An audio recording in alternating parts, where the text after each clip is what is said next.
وعدے ہو نہیں سکتا، دھماکے جو بھی کرتے ہیں وہ کوئی اور ہی ہوں گے، غلام مصطفیٰ آتنکوادی ہو نہیں سکتا۔ اب آئیے بلا کسی تمہید کے تقریر کے لیے منتظر سلموں سے گزارش کرتا ہوں کہ وہ تشریف لائیں اور اپنے خطابت سے ہم سامعین کو محظوظ ہونے کا موقع دیں۔ اسلام کرے بر ہے پیغام امن ہے، وہ پیارا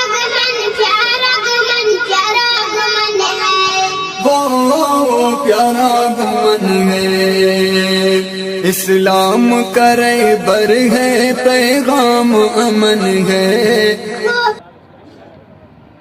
السلام علیکم ورحمۃ اللہ وبرکاتہ۔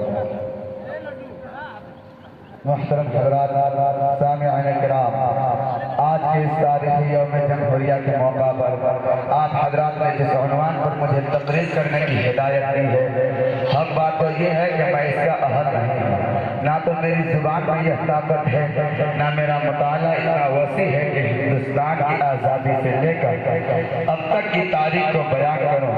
برادران ملت، یوں تو باطل فرقہ پرستوں کی طرف سے برابر طوفان آیا، فتنہ فساد کا سیلاب آیا ہے، مگر حق پرستوں کے جاباز قوم نے، جاباز لوگوں نے ان باطل طاقتوں کا رخ ہمیشہ کے لیے دشمنوں کی طرف موڑ دیا۔ آج عالمی پیمانے پر مسلمانوں کے خلاف سازشیں ہوتی ہے، اسلام کے خلاف تحریکیں چلتی ہے، ہر ملک میں مسلمانوں کو ظلم و ستم کا نشانہ بنایا جا رہا ہے۔ یہ ٹکراؤ ہمیشہ ہوتا رہے گا، کیونکہ حق و باطل کا مارکا ہے، نور و ظلمت کا مارکا ہے، توحید و شرک کا مارکا ہے، کفر و ایمان کا مارکا ہے، جو تا قیامت تک جاری رہے گا۔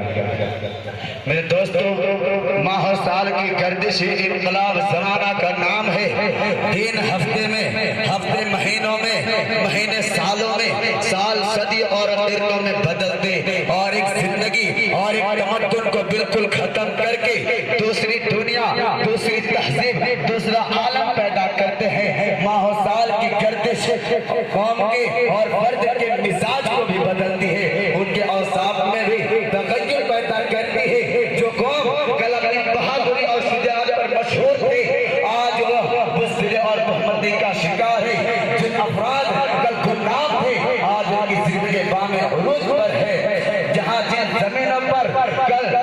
زمینوں پر کوڑے کرکٹ کے گلے انبار لگے ہوئے تھے، وہاں بڑی بڑی عمارتیں آسمان سے سر ملائے کھڑی ہے۔ انقلاب زمانہ اگر اسی حقیقت کا نام ہے کہ وہ انسان کے ظاہر و باطن کو بدلتی، کبھی اسے زندگی کی اونچائی اور بلندیوں تک لے جاتے ہیں، تو کبھی وہ اسے غار و ذلت میں ڈھکیل کر اور ایک کہا لگا کر آگے بڑھ جاتے ہیں۔ تو مجھے بتایا جائے کہ 26 جنوری 47 عیسوی کو جن حالات میں ہم نے آزادی کا خیر مقدم کیا تھا، کیا آج اس حالات کے بدلنے کا، کیا آج اس دین کے حالات کو بدلنا نہیں چاہیے تھا؟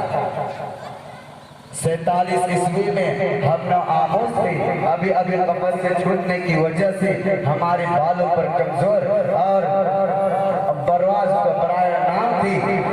ہندو مسلمان میں کچھ غلط رہنیاں تھی، اور غلط رہنیوں نے دونوں کے تعلقات و معاملات میں دراریں ڈال دی تھی۔ ادھر پاکستان میں قتل و غارت گری کا ہنگامہ گرم تھا، ادھر ہندوستان کی فضائیں دلدوز چیخو سیسکیو آہوں سے لبریز تھی، دلدوز دیکھو سن کی آہوں سے لبریز تھی۔ لیکن کیا آج 73 سال گزر جانے پر بھی ہم اپنے زندگی کے تقاضوں کو نہیں سمجھی؟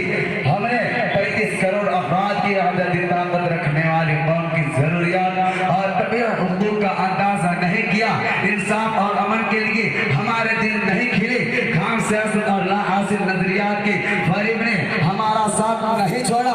ہمیں اپنے ملک، اس کی شاداب و حسین فضائیں، اس کی سونا اگلنے والی زمین، خون برسانے والا آسمان، ٹھنڈی ٹھنڈی ہوائیں دینے والی درختوں اور جنگلوں، اس کی سرد و شیریں پانی سے لبریز دریاؤں، اونچے اونچے پہاڑوں کی قیمت معلوم نہیں ہوئی. بچہ بے عقل ہوتا ہے لڑکپن میں, اس کے ہاتھ پاؤں کھلتے ہیں, جوانی میں علم و عقل پختہ ہوتا ہے, بڑھاپے میں تجربات کے لعل و جواہر سے اس کے دامہ بھرے ہوتے ہیں. لیکن آج 47 عیسوی کا ہندوستان آدمی بچہ کم عقل نادان ہے. وہ کون سی منزل ہوگی جب ہمارے ملک کو عقل آئے گی؟ وہ کون سا وقت ہوگا جب ہمارا شعور جاگے گی؟